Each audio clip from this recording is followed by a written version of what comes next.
नमस्कार, मी राजू मेत्री. महाराष्ट्र आपल्यामध्ये आपलं स्वागत. पाहूया सविस्तर वृत्तांत.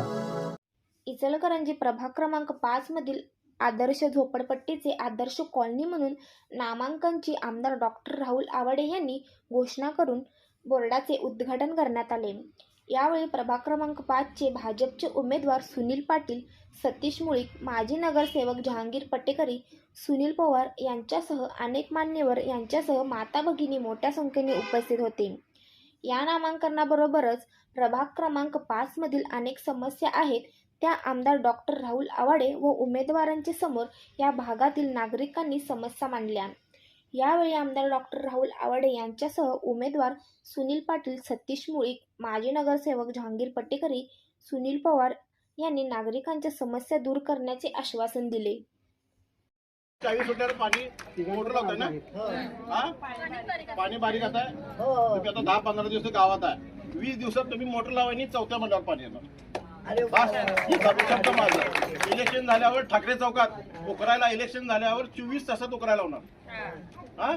नाही उकरायला तर सांगा, मला विचारायचं, मला कानाचा गड्डा धरायचा का उकरणार. आणि आता सांग, टाकीवर मोटर लावायचं बंद.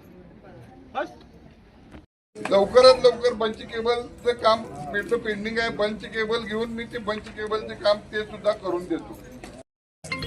आदर्श कॉलनी मी आज जाहीर करतो. आमदार जाहीर करतात तो एक छोटासा ठराव असतो, त्याला कुठलीही कायदेशीर त्याला मोठी प्रक्रिया नाही.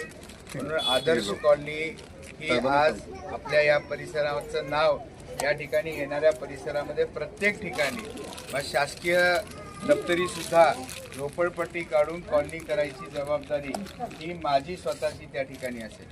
तुम्हाला या झोपडपट्टी आणि कॉलनीचा ह्याचा फरक फार महत्त्वाचा आहे.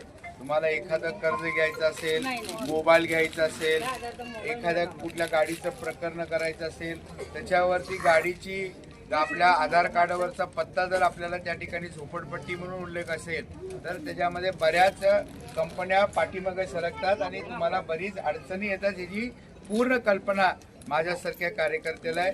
ती मदत करायची जबाबदारी माझी एक कार्यकर्ता म्हणून या ठिकाणी या परिसराचा आमदार म्हणून असेल. मग त्याच्यामध्ये इथनं आम्ही तुम्हाला माहिती आहे, हे तर या प्रभागाचं नाव आहे, हे तर या प्रभागाचं नाव आहे. आम्ही इस्लामपूरचं ईश्वरपूर केले की नाही तुम्हाला माहिती आहे. औरंगाबादचं छत्रपती संभाजीनगर केले, या सरकारने केले. म्हणून तुम्हाला त्याची काहीही अडचण येणार नाही. म्हणून तुम्ही त्याची काही काळजी करू नका. राहिलं दुसरा विषय तुमच्या बंच केबलचा, माझ्याकडं अजूनही निधी तो शिल्लक आहे. ती पंच केबल शिल्लक आहे. भागाभागामध्ये काम चालू आहे. त्याला आचारसंहितेच्या अगोदर ते काम चालू असल्यामुळं तेही काम तुम्हाला कुठेही अडचण येणार नाही ही गवाही तुम्हाला या कार्यक्रमाच्या निमित्ताने देतो. तिसरं तुमचा पेन्शनचा प्रत्येक विधानसभेचा अध्यक्ष हा त्या परिसरातला आमदार असतो. म्हणून तुमची पेन्शन जिथं कुठं अडलेली असेल, कुणाचं पेन्शन मंजूर करायचं असेल तर त्याचा पूर्ण साईचा अधिकार आणि मीटिंग घ्यायचा अधिकार त्या तहसीलदारांच्या माझ्या अध्यक्षतेखाली तहसीलदारांना घेऊन ते कुणाचे अर्ज आले असतील तर ते अर्ज मंजूर करायचा अधिकार सुद्धा त्या ठिकाणी मला असतो. तुमची कागदपत्र ज्यांची व्यवस्थित असतील त्यांना पेन्शन मंजूर करायची जबाबदारी तुमच्या आमदाराची आहे.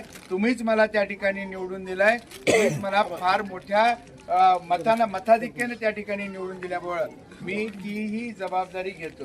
राहिला या आपल्या इचलकरंजी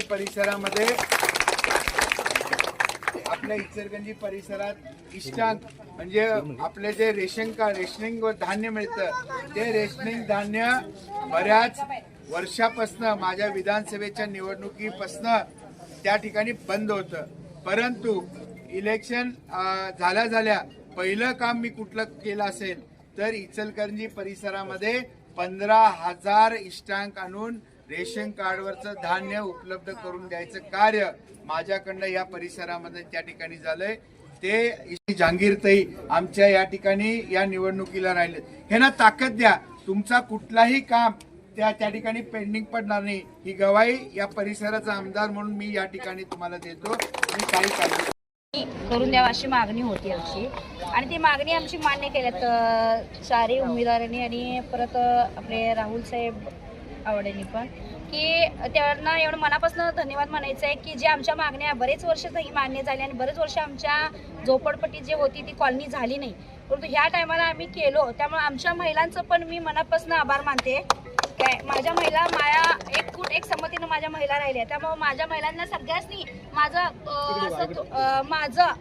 असं मनापासून असं की आदर आहे की माझ्या डोळ्यात असं आता भरून येते की बरेच वर्ष झाले की असं झालं नव्हतं आमच्या इथं, परंतु माझ्या महिला मला जे पाठीशी दिल्या त्या व्यक्तीला मी हे सगळ्या गोष्टी करू शकलो.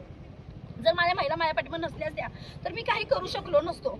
बरेच वर्ष असं गेलेत की माझ्या महिला सगळं असं केलेत की करतो जातो ह्या विषय झालता, परंतु ह्या टायमाला जे आम्ही केलोय आणि हे सहकारी सगळेजण केलं त्याबद्दल मनापासून धन्यवाद आहे की ह्याच्या पुढं असं होणार की आम्ही जे काय थांबलं आमच्या महिला सगळ्या की एका बाजूलाच थांबणार की आपले हे 4 उमेदवार आहेत त्यांना मनापासून आणून असं त्यांची पक्षात आम्ही त्यांच्याच राहणार, त्यांच्या पाठीशी सदैव आम्ही आहे. त्यांनी आमच्या पाठी आहे तर आम्ही पण त्याच्यात सदैव पाठीशी आहे.